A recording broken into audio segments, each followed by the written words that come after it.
పట్టణంలోని డిఆర్డబ్ల్యూ మహిళా కళాశాలలో ఆంధ్రప్రదేశ్ రాష్ట్ర నైపుణ్యాభివృద్ధి సంస్థ ఆధ్వర్యంలో జాబ్ మేళాను నిర్వహించారు. ఈ మేళాలో 14 కంపెనీ ప్రతినిధులు పాల్గొన్నారు. ఇంటర్వ్యూలు నిర్వహించి 117 మందిని ఎంపిక చేశారు.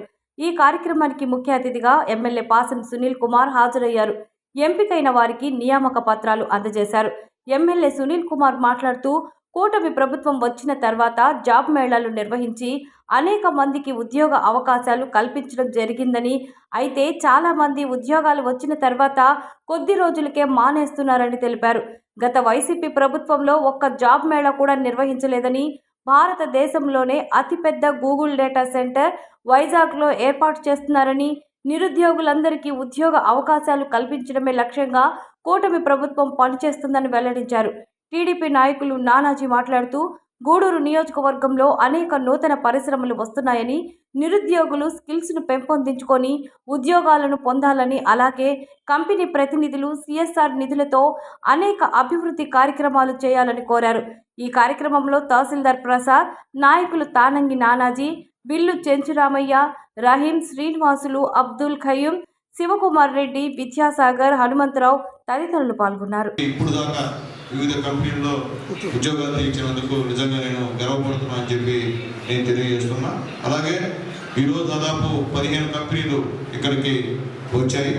దాదాపు 900 మందికి పైగా ఉద్యోగ అవకాశాలు ఈరోజు మీకు ఇక్కడ ఉన్నాయని చెప్పేదానికి సంతోషిస్తున్నాను.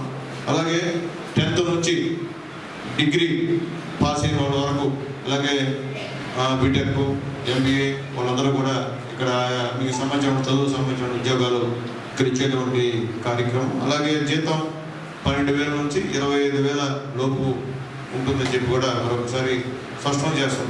ఎందుకంటే ఇక్కడ పిలిచి మా జీతం తక్కువ ఇచ్చారు. ఎందుకంటే కొన్నిసారి 1,050 మందికి ఉద్యోగాలు ఇస్తే దాంట్లో ఎంతమంది ఆగిపోయారో కూడా నాకు తెలియదు. చాలామంది ఆగిపోయారు. అంటే ఉద్యోగ స్థితి ముందు కావాలని చెప్తాను. ఈరోజు వచ్చిన నిరుద్యోగులు చెప్తున్నాను, ఈరోజు ఇక్కడికి వచ్చినా వాళ్ళు రేపు నా ఇంటి ముందు రెజ్యూమ్ పెట్టుకుంటారు నిరుద్యోగులు. అంటే వాళ్ళకి చెప్తా, రాండి జాబ్ మేళ రాండి నాకు అంటే అట్లా కుదరదు. మేము చెప్తే ఆ కంపెనీలో పని చేసుకుంటాం. వాళ్ళు తిప్పించి ఎవరో నేను 10 మందిని పంపిస్తే ఒక ఉద్యోగం ఇస్తాను, 9 మంది నిరుద్యోగులు. అలాంటి వాళ్ళు ఇక్కడికి వస్తే ఖచ్చితంగా ఆ 9 మందిలో 7 మంది కన్నా ఇక్కడ ఉద్యోగాలు వచ్చేటువంటి కార్యక్రమం. కానీ వాళ్ళు రారు.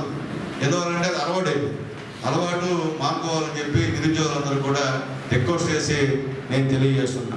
అలాగే ముఖ్యంగా ఈరోజు ఇక్కడ ఏపీ స్కిల్ డెవలప్మెంట్ తరఫున ఈ కార్యక్రమాన్ని ఇక్కడ ఏర్పాటు చేశాం. అలాగే ముఖ్యంగా మీ అందరికీ తెలుసు, ఈరోజు వైజాగ్లో గూగుల్ A1 డేటా సెంటర్ ఈరోజే శంకుస్థాపన చేసే కార్యక్రమం. దాదాపు 2 లక్షల మంది నిరుద్యోగులు ఉద్యోగాలు కల్పించే కార్యక్రమం అని చెప్పి నేను తెలియజేస్తున్నా. భారతదేశంలో కాదు, ఎక్కడ లేదు. సెకండ్ గూగుల్ పెద్దది లోకేష్ బాబు గారు తీసుకొచ్చి వైజాగ్లో పెట్టిన విషయాన్ని కూడా ఒకసారి మీకు గుర్తు చేస్తున్నా. ఎందువల్లంటే గతంలో 5 సంవత్సరాల్లో మీరు ఎప్పుడైనా నిరుద్యోగులు ఉన్నారు ఇక్కడ, ఎక్కడైనా ఒక కంపెనీలో ఇంటర్వ్యూ పోయారా? ఈ విధంగా పెట్టారా? చెప్పండి, వాస్తవం చెప్పండి. గుడి మీద చదువుకున్నటువంటి పెట్టారు. గత 5 సంవత్సరాల్లో ఇంతకుముందు గవర్నమెంట్లో ఎప్పుడైనా జాబ్ మేళాలు పెట్టారా?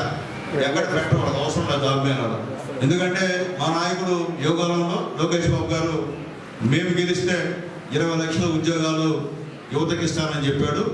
ఆ పరిస్థితిలో ఈరోజు ప్రతి దగ్గర కూడా రాష్ట్రం అంతా కూడా ఈ జాబ్ మేళాలు నిర్వహించి ఎక్కడ ఏ కంపెనీలో ఉద్యోగాలు ఉన్నాయో వాటికి అర్హత కలిగినటువంటి వారిని ఎంపిక చేసే ప్రక్రియని శ్రీకారం చుట్టూ విషయాన్ని కూడా మీకు తెలియజేస్తున్నాం. ఇవి ఇప్పటి వరకు ఉన్న bulletin updates. Keep watching STV. మేము చేసే వీడియోస్ మీకు నచ్చినట్లయితే లైక్ చేయండి. అలాగే మరిన్ని ఇంట్రెస్టింగ్ అప్డేట్స్ కోసం మా STV తెలుగు ఛానల్ ని సబ్స్క్రైబ్ చేసుకోండి.